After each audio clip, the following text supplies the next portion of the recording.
Before we dive in, here's another show you can enjoy in the True Story FM family of entertainment podcasts. Do you like movies? Do you like sports? I never played that sport on the screen, but I really enjoyed how the movie made me feel. Well then, have we got a show for you. The Adrian Moment is where my friend Ocean and I discuss the triangulation of sports, movies, and life. We dive deep into the movies, discussing how they relate to and have affected our lives. We will talk about why the sport matters to the movie, why you don't have to love the sport to enjoy the movie, and mine a few nuggets of meaning inside the story you may not have realized was really there. After listening to our show, come join us for more conversations about the movies that portray the thrill of victory and the agony of defeat. Find the Adrian Moment podcast on your favorite podcast app and join us while we cover the sports you love and the ones you never think about. You will never see sports or sport movies the same again. Ever wonder what bridges the gap between your favorite film genres, subgenres, and movements? CinemaScope is here to explore these connections, taking you on a thrilling odyssey through the ever-evolving art of cinema.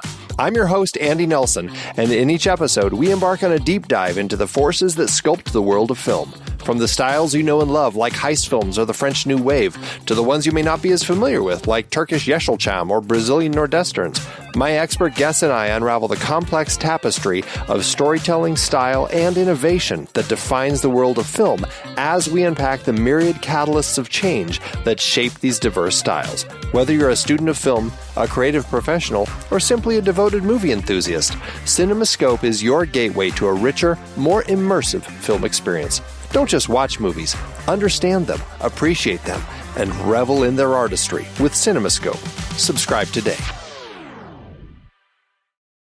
I have some follow-up. Oh, hello. Well, hello, everybody. Yeah. Yeah. Hi. You do. Hi. You do it. This is the second to last break special where you just get to apparently hear us talk about what we've watched on television. Outstanding. So we thank you for your support. We thank you for your love. We're going to be talking this. And what makes this episode special is we are officially announcing our theme and maybe name for what our next season is going to be. And then the next special, the very last special one, will be our hot sauce challenge with the aforementioned Mandy Kaplan. Yeah. Correct? Yeah. Okay. All that is true. Peace. Follow up. So we spent a lot of time last show talking about Times Square.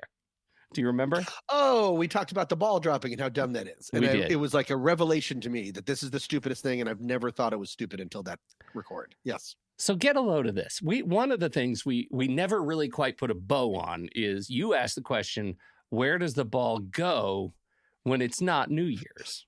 Right. And they said it just lives up there. It does. Didn't you find that out? I did find that out. But here's the thing.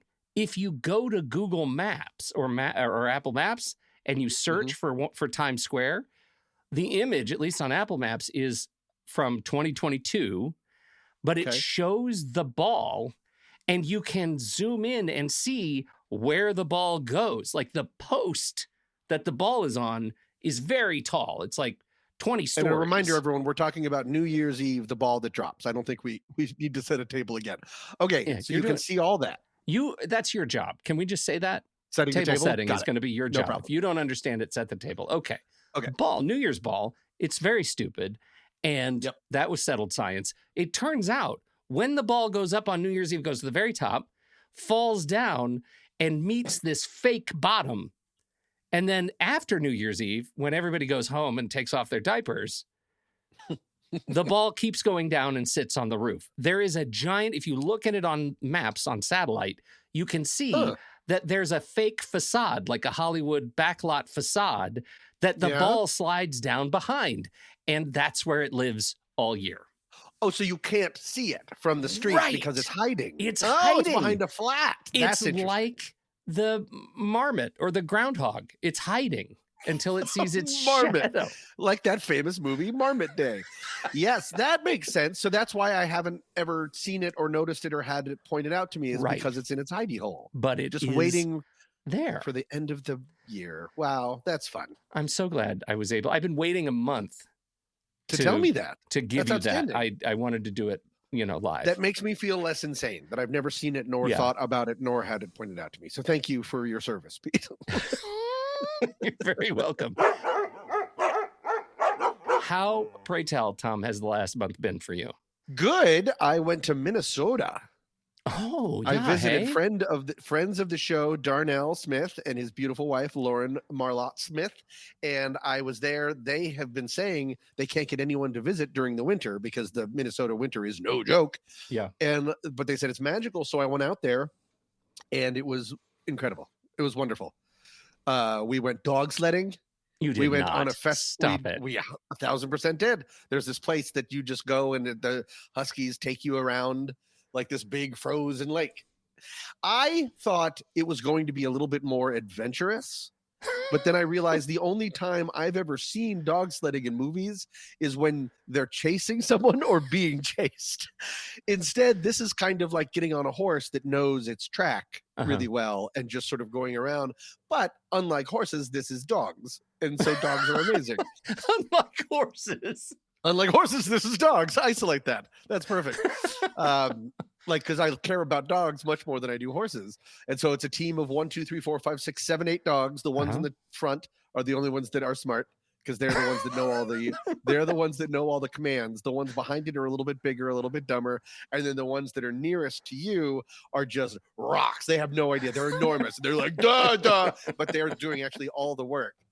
And one of the things that happened is Darnell and Lauren went around a couple times first, and then it was my turn because I'm sitting down in the sleigh, and then he is driving, standing up on the sleigh rails behind me. It's not like it's not like a parachute tandem jump. You're not like in a baby Bjorn on the guy. No, we never got quite enough speed for that. But we were going around. He was going, Mila Mush, Mila Mush. Mila was the dog, the nickname Licky Lick. And Mila got overheated because even though it was literally 2 degrees, they're Huskies. They just get overheated. So she stopped and gave herself a snow bath. She just laid over on her back and started digging in the snow. That's and adorable. He said that's called a Minnesota flat tire. Is when your lead dog my God, bucks off and Justin starts doing a thing. And all the other dogs, like she started pulling towards the middle of the lake because that's where the snow was a little deeper. And all the other dogs are like, yep, okay, that's where we're going. And he's like, no, Mila, no. She just took us to the middle of the lake and then she had a little snow bath and it was amazing. I love that the dogs, from what I'm hearing, they have more agency than I would have expected. Yeah, they can. Yeah, because there's just 2 smarties in the front, and everyone else is just like, their entire view is a dog's ease, so they're just going for it. It was so much fun. What I know about the dog is what I've seen in like Disney movies, and like the dogs talk. Did they talk to each other? Did they talk to you? Are they cute? But when Are they we got kind? out of the car, they were all wearing sunglasses, and they all kind of like dipped them down. It was like nailed it. Wait, what song? I just combined all that was weird. Was that were they nice? Did you get to like pet them and roll around with them?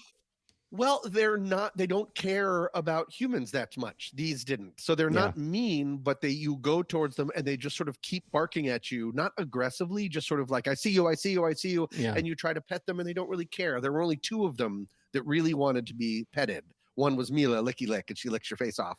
But then he took us to the dogs that were inside the different outdoor cages and they all want to say hi, so they all jump on the fence and lick you through the fence and stuff like that. That's what I want. So, I want to go to the husky snow dogs that are like super want to friendly, like sleep pile. Yeah, like, that's what I was a little worried about at first because it took us a second to find. He was like, oh, these are the 2 dogs that want to be petted and stuff, and the others just didn't really. They really like to be petted by the people that worked there. Okay, but they're just a little skittish. I don't think they're kind of like the opposite of my dog Foster. Like they're 9,000 pounds and they're acting like I'm maybe scaring them. Whereas Foster is 2 pounds and has killed 3 people this week.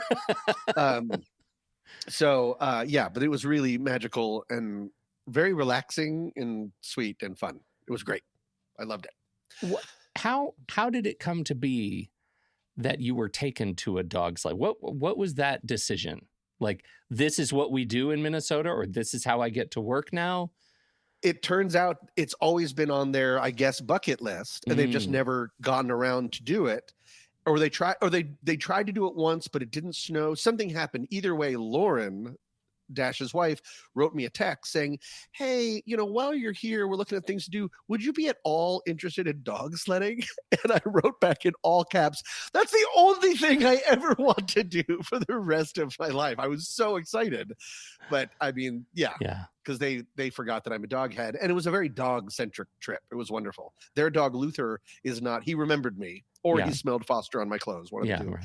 And so we were fast friends, and he's not allowed to sleep in their bed with them. He sleeps on a dog bed. Mm-hmm. But he sometimes sleeps for like an hour or two. If guests come, he'll sleep on their bed for a little bit, and then he gets antsy and leaves. Every night he slept with me all night on my bed. And it was so great. It was so That's I loved outstanding. It. Yeah. Outstanding. So yeah, that's sort of been a big thing for my month. And I've been volunteering at Project Angel Food, which is a place that packs up and gives food places. I just did that earlier this week, and I love it. Thank you so much to Mandy Kaplan, who is the hero of that place and introduced me to actually going there and doing shifts. Mm-hmm. This is my second time, and it was wonderful. So yeah, I'm doing well. How are you? Well, I've been sick since November. Yeah. This thing doesn't go away. And mostly it doesn't go away because everyone else in my family got it and they won't let me give it away. So they got it and they keep reinfecting me. And I'm just a guy who works in his little studio office. I don't go out of doors to see humans, people. You're your own hot zone. I'm not a vector. And yet I have a spouse who goes into the schools and brings that crap home. And I have a kid who's an EMT and is a roommate with us and brings that crap home.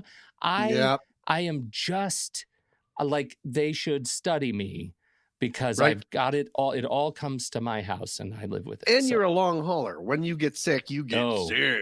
I do. You don't just have the little like, excuse me. It's gotten to the point where it's like not, for a while it was like, oh, Pete's sick, and people tilt their head sideways and like, oh, I'm sorry you're sick. Is there anything I can do? That nobody does that anymore. They're like, really? No, now we're actively mad at you. With the cough? Really? We're going to keep doing this. You're interrupting me now. Stop interrupting me now. Right. That's where I am. And it's not great. I'll tell you what. We assume it's elective. Yeah. We assume it's a weird attention thing at this point.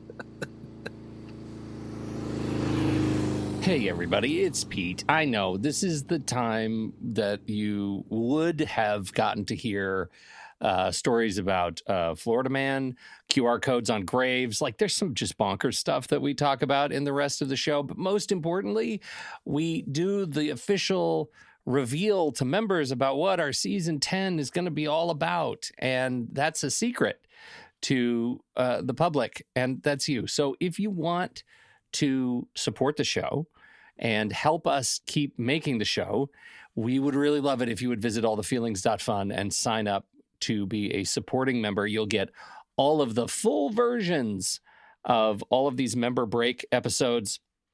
You'll get access to our trailer library, which goes back in history. We put a lot into those trailers. They're fun. We probably put more work into those trailers than the trailers themselves deserve.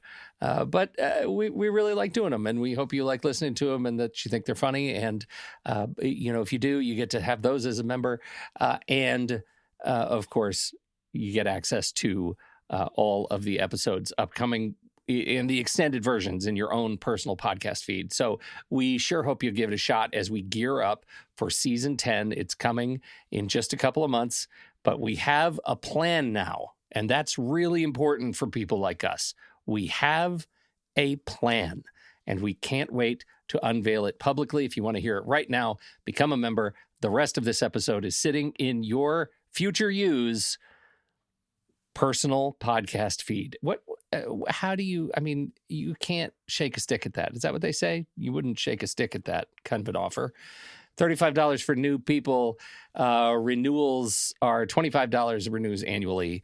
So we sure hope you'll give us some consideration there. Allthefeelings.fun. Head over right now and we'll see you next month. Thank you.